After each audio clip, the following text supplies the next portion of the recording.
राज्यात शेतकरी असंतोषाची ठिणगी पेटली। नागपूरमध्ये बच्चू कडू, राजू शेट्टीसह 2500 आंदोलनकर्त्यांवर गुन्हा। नागपूर दिनांक 31 ऑक्टोबर 2025 महाराष्ट्रातील शेतकरी आंदोलन नव्या उग्र टप्प्यात दाखल झाले आहे। नागपूरमध्ये शेतकरी नेते बच्चू कडू, राजू शेट्टी, महादेव जानकर, रविकांत तुपकर आणि वामनराव चटप यासह तब्बल 2500 आंदोलनकर्त्यांवर पोलिसांनी गुन्हे दाखल केले आहेत। शेतकऱ्यांच्या न्याय मागण्यांसाठी सुरू असलेलं आंदोलन आता राज्याच्या राजकीय पटावर वादळ निर्माण करत आहे। केंद्रीय कापूस खरेदी केंद्राजवळ आंदोलनाची परवानगी असतानाही संतप्त शेतकऱ्यांनी वर्धा महामार्ग तब्बल 30 तास अडवून ठेवला। अचानक झालेल्या या रास्ता रोकोमुळे नागपूरसह परिसरातील वाहतूक प्रणाली पूर्णपणे विस्कळीत झाली। प्रवासी, रुग्णवाहिका, विद्यार्थी, व्यापारी यांना मोठ्या गैरसोयींचा सामना करावा लागला, असा आरोप प्रशासनाने नोंदवला आहे। नेत्यांनी दिलेल्या आक्रोशपूर्ण भाषणांमुळे जमाव चिथावला, असा ठपकाही पोलिसांनी ठेवला आहे। हिंगणा पोलिसांनी बेकायदेशीर जमाव जमवणे, वाहतूक अडथळा निर्माण करणे, नागरिकांच्या सुरक्षेला धोका निर्माण करणे यासह अनेक गंभीर कलमात गुन्हे नोंदवले आहेत। प्रशासनाचा दावा आहे की आंदोलन परवानगीच्या मर्यादेपलीकडे गेले आणि कायदा सुव्यवस्था धोक्यात आली। शेतकरी नेत्यांनी मात्र सरकारला खुली आव्हानात्मक प्रतिक्रिया दिली आहे। त्यांचे म्हणणे आहे की शासन शेतकऱ्यांचा आवाज दाबण्याचा प्रयत्न करत आहे। आम्ही अन्नदाता आहोत, संघर्ष गुन्हा असेल तर आम्ही हा संघर्ष अभिमानाने करू, मागे हटणार नाही, असा इशारा त्यांनी दिला। राज्यातील ग्रामीण पट्ट्यात संतप्त वातावरण निर्माण झाले। शेतकरी संघटनांनी यापुढे आंदोलन अधिक व्यापक करण्याचे संकेत दिले असून पुढील काही दिवसात शेतकरी संघर्षाचा ज्वालामुखी आणखी धगधगणार असल्याचे स्पष्ट दिसत आहे। सिटी इंडिया न्यूजसाठी नागपूर जिल्हा प्रतिनिधी सूर्यकांत तळखंडे।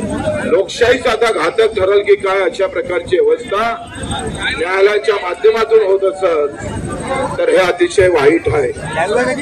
एका बातमीवरून न्यायालय आदेश करतं, निर्णय घेतं, आम्ही ते सगळे मानायला तयार आहे। पोलिसात आम्ही सांगतोय आम्ही इथून तुम्ही म्हणा तिथं जायला तयार आहे, पण व्यवस्था तुम्हाला जेलाची करावी लागल।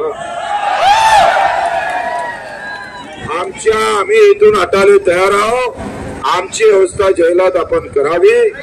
न्यायालयाच्या म्हणण्यानुसार आम्ही हे जेल भरो आंदोलन करायला तयार आहे किंवा इथून हटायला तयार आहे, पण पोलिसांनी आम्हाला इथून कोर्ट न्याय आमच्या जेलात नेण्याची व्यवस्था करावी। बरोबर आहे ना? जेवढी ताकद आहे तेवढी वापरा। आम्ही हात वरते करून सरेंडर होऊन तुमच्या ताब्यात व्हायला तयार आहे। तुम्ही कोर्टाच्या आदेशाचं पालन करा, मी करतो, पण व्यवस्था जेलात करावी लागल। बरोबर का नाही? म्हणून आता आपण पोलिसांची वाट पाहू, पोलिसांची वाट पाहून त्याचं जेल आपल्याला नेण्याची ती काय व्यवस्था करते, तर कोणाजवळच घाल्या गोळ्या नाहीये।